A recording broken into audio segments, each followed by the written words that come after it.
What we've seen over the past 7 months at the Mueller investigation reveals a lot about how big government can end up becoming a threat to representative democracy. And the more we look at the web of Clinton and Obama loyalists who burrowed into Mueller's office, the more obvious it all becomes.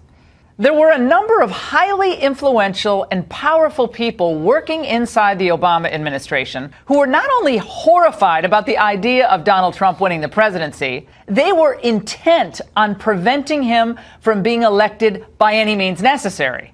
And if that meant applying for a FISA warrant based on a phony dossier in order to spy on the campaign, maybe they'd do it. And if it meant deploying the entire mainstream media apparatus into DEFCON 1 mode, hyperventilating about Russia collusion 24/7, they'd do it. And today, if it requires floating a specious story alleging that the president has early onset dementia, well, they'll do that too. Or maybe spreading damaging falsehoods from anonymous sources that are later parroted and then retracted by major news organizations. Yeah, they'll do that too. And if it means propagating the idea that Don Trump Jr., Jared, and the president were in some conspiracy with the old KGB to throw the election, no problem. Whatever it takes. As a former Mueller investigator, Peter Strzok, put it, they needed an insurance policy to stop Trump. Going on to reference a meeting in Andy's office, and why is that significant?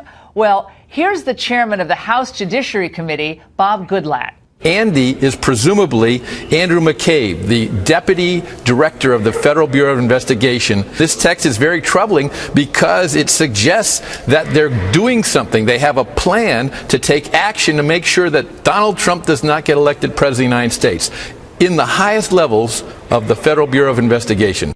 Now, this entire investigation, these texts, all of it, this has become a complete farce. They have an unlimited budget. They have an unlimited staff. They have basically an unlimited term.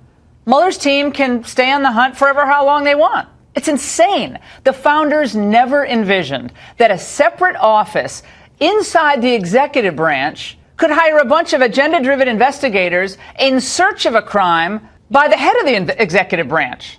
I mean, if Congress wants to get rid of the president, they have a way to do that. It's called impeachment.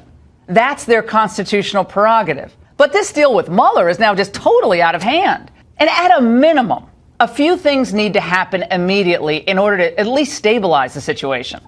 First, Deputy FBI Director Andrew McCabe must be fired, period. He allowed Strzok to be the lead investigator of the Russian investigation after he had been a key player in the ultimate exoneration of the Hillary Clinton email investigation. And remember, he helped Comey soften the language of his non-indictment indictment of Mrs. Clinton. And there's a lot of other things about Strzok we won't go into now, but you all know them by now. And whether McCabe actually conspired with Strzok and went to the FISA court to surveil the Trump campaign, that's really important too, and that also has to be investigated. But a separate grounds for firing McCabe for cause may be the meeting Strzok references in his text messages, the thing that we just referenced. Because if true, McCabe actually took part in a discussion or actual planning, who knows, to subvert Trump's campaign, or maybe if he was elected, his ability to lead the government as president of the United States. That text message could be the smoking gun. And as for Bob Mueller himself, indeed, he has, throughout his career, served his country with honor and distinction. But that doesn't change the fact that right now, this investigation he's heading has become irreparably tainted. As the Wall Street Journal just put it, the man who should be most disturbed by all this is Mr. Mueller, who wants his evidence and conclusions to be credible with the public. Evidence is building instead that some officials at the FBI who've worked for him may have interfered in an American presidential election. Congress needs to insist that its rights as a co-equal branch of government to exist to discover the truth. Now, I'm not calling for Mueller to be fired. It's tempting, but I'm not. But at the very least, he needs to put the brakes on this investigation, at least pause it for a bit. I agree with what Alan Dershowitz said on my radio show this morning. It's time for a respected, independent expert to come in and thoroughly examine the individuals conducting this probe and fire anyone inside who evinces even a hint of an appearance of a conflict of interest. That's all it should take. That's how high the stakes are.